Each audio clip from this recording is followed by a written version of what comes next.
राजनांदगांव में तेंदुपत्ता का कारोबार बना नक्सलियों का खजाना, अलर्ट पर पुलिस।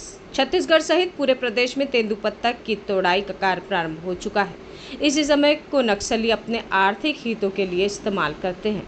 तेंदुपत्ता ठेकेदारों और मजदूरों से जबरदस्ती लेवी वसूल कर नक्सली न केवल संगठन को आर्थिक रूप से मजबूत करते हैं, बल्कि हथियार और अन्य संसाधनों की खरीद फरोख्त भी इसी धन से करते हैं।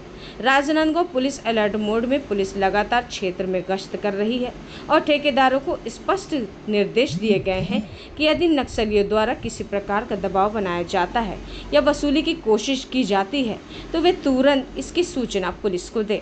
जिले के तेंदुपत्ता देश में अपनी गुणवत्ता के लिए जाना जाता है।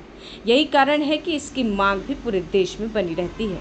इसी कारण इस इलाके में नक्सलियों के लिए एक बड़ा आर्थिक केंद्र बन जाता है, जहां तक कि वे मोटी रकम वसूलते हैं।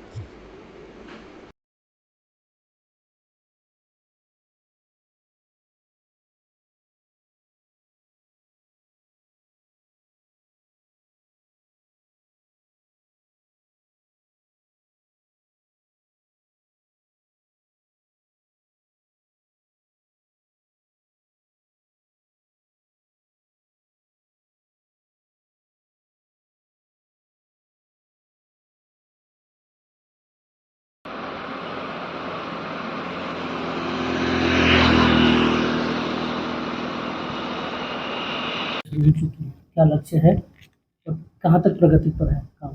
इस वर्ष तेंदुपत्ता सीजन की तोड़ाई 5 तारीख को प्रारंभ की जा चुकी है। इस वर्ष का लक्ष्य 80,800 मानक बोरा है।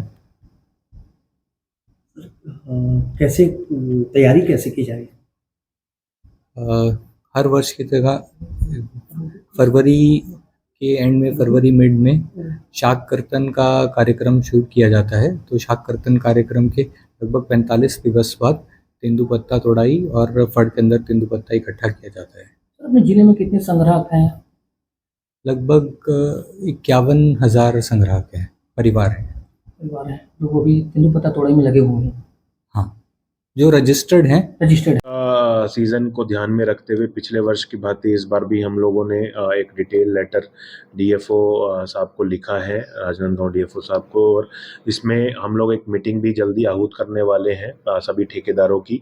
इसमें दो मुख्य चीज़ों पे हम लोग ध्यान देते हैं। एक तो जितने लेबर जो बाहर से आते हैं इसमें जो इन्वॉल्व रहते हैं उन सब का जो वेरिफिकेशन है वो हम लोग उनसे डिटेल लेके करवाते हैं, ताकि कोई भी ऐसा असामाजिक तत्व या कोई, जैसे बस्तर के क्षेत्र में कई बार हम लोगों को नक्सल गतिविधियों का भी लेबर के फॉर्म में आने की सूचना मिलती है। दूसरा, लेवी कलेक्शन जो नक्सलियों का एक बड़ा सोर्स ऑफ इनकम हमेशा से रहा है तेंदुपत्ता कलेक्शन से, उसके ऊपर हम लोगों का विशेष फोकस शुरू से रहा है। पिछले साल भी हम लोगों ने मीटिंग लेके सभी ठेकेदारों को सचेत भी किया था कि कोई किसी भी तरह की लेवी देने के लिए ना उसमें रहे, इन्वॉल्व रहे। दूसरा, अगर कोई उनको तंग करता है तेंदुपत्ता कलेक्शन में, कोई धमकी देता है तो उसकी जानकारी भी तुरंत पुलिस को दे और हम लोग उसमें कार्रवाई करेंगे। उसी तर्ज पे इस साल भी हम लोग वही सेम तरह से मीटिंग्स रखेंगे। हम लोगों ने ऑलरेडी एडवाइजरी जारी कर दी है और पूरी तरह से हम लोग इस चीज़ के लेके करबद्ध हैं कि जो नक्सलियों का जो सप्लाई चेन है और जो उनका फंडिंग चैनल है उसको बिल्कुल ध्वस्त कर दिया जाए।